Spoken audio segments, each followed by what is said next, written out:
ஃப்ரெண்ட்ஷிப்பில் வந்து பார்த்தீங்கன்னா ஸ்ட்ராங்காக இருக்கிறது பசங்களா இல்லை பொண்ணுங்களா? கண்டிப்பாக பசங்க தான்.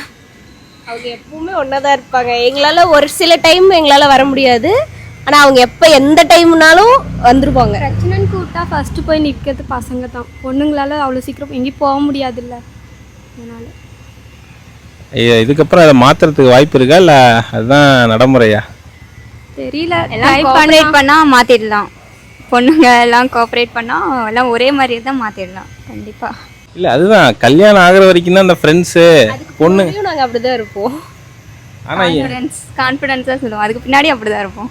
இல்லை இன்றைக்கி இருக்கிற தலைமுறையில் வந்து பார்த்தீங்கன்னா எல்லாம் பேசுகிறீங்க பிடிக்கிறீங்க, ஆனால் கல்யாணம் ஆகிற வரைக்கும் தான் எல்லாமே. கல்யாணம் ஆனதுக்கப்புறம் பசங்க தான் கடைசி வரைக்கும் அதே ஃப்ரெண்ட்ஸு அப்படி இப்படின்னு வெளியே போகிறாங்க வராங்க.